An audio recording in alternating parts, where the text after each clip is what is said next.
Հայաստանը բարձր է գնահատում Լեռնային Ղարաբաղի Ձբռնի տեղահանված մեր հայրենակիցների համար իրականացվող ծրագրերում Սլովենիայի աջակցությունը։ Այս մասին հայտարարեց Հայաստանի արտգործնախարարը Սլովենիայի փոխվարչապետ արտաքին ու եվրոպական հարցերի նախարարի հետ համատեղ մամուլի ասուլիսի ժամանակ։ Նա նշեց, որ Հայաստանի համար պակաս կարևոր չէ Հայաստան-Եվրամիություն համատեքստում գործընկերությունը։ Սլովենիայի փոխվարչապետ արտաքին ու եվրոպական հարցերի նախարարը Հայաստանի Եվրամիությանը միանալու հավակնությունը ևս բարձր է գնահատել։ Այո, մենք ընդհանուր արժեքների վրա ենք հիմնում մեր գործընկերությունը եւ այս ժամանակաշրջանում իսկապես կիսում ենք ամուր եվրոպական արժեքները։ Եվրամիության անդամակցությունը բարդ գործընթաց է, բայց դա ինքնիշխան որոշում է եւ մենք քաջալերում ենք Հայաստանին շարունակելու ժողովրդավարացման արժեքներն ու կոռուպցիայի դեմ պայքարն առաջ տանելու գործընթացները։ ԵՄ-ն այս բարեփոխումներին աջակցելու պատրաստակամություն է հայտնում։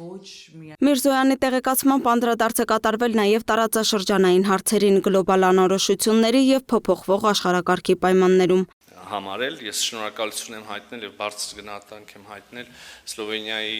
դիրքորոշման հայտարարությանը կապված Հայաստանի եւ Ադրբեջանի միջև խաղաղության համաձայնագրի տեքստի համաձայնեցման հետ։ Իհարկե նաև ներկայացրել եմ գործընկերոջս այս գործընթացում արկա վերջին զարգացումները։ Մենք հույս ունենք, որ Հայաստանի խաղաղության օրակարգի վերջո կսկսի նաև շոշափելի պտուղներ տալ եւ մասնավորապես խոսեցինք Հայաստանի եւ Ադրբեջանի միջև խաղաղության համաձայնագրից, ինչպես եւ նախկինում մենք պատրաստ ենք օր առաջ սկսել խորհրդակցությունները Ադրբեջանի հետ, որոշելու համաձայնագրի ստորագրման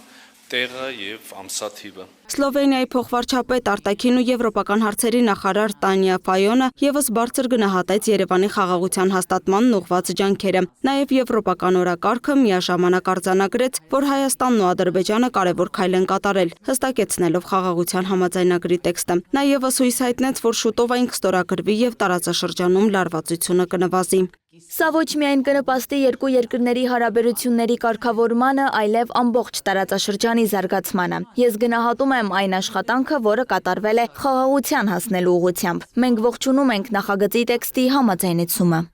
Անդրադառնալով ԵԱՀԿ լուծարման հնարավորությանը Արարատ Միրզոյանն ասաց, որ Անտալիայում պանելային քննարկմանն ու Բայրամովի հետ առանձին հանդիպմանը այս հարցը քննարկվել է, բայց չափազանցություն կլինի ասել, թե որոշակի համաձայնության են հասել։ Այնուամենայնիվ Միրզոյանը կարծում է, որ խոսակցությունը պետք է շարունակել։ Դե ֆակտո ավարտված հակամարտությունը դե յուրե ավարտելու դեպքում ինստիտուցիոնալ կերպով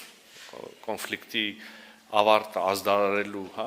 դեպքում ինչպիսին է կամ որի մարմնավորումը կարող է լինել խաղաղության համաձայնագրի ստորագրումը, այդ դեպքում մենք իհարկե կարիք չենք ունենա մի միջազգային ֆորմատի, որը կոչված է զբաղվել այդ հակամարտությամբ օրինակ, հետեւաբար Մինսկի խմբի գոյությունը իսկապես ոչ մի հավելյալ արժեք չի տա եւ հակառակը կարող է նույնիսկ հակառակ ազդեցություն ունենալ կարգավորված հակամարտության պարագայում, ստորագրված համաձայնագրի պարագայում։ Այդ պատճառով մենք կողմ ենք եւ բաց ենք այդ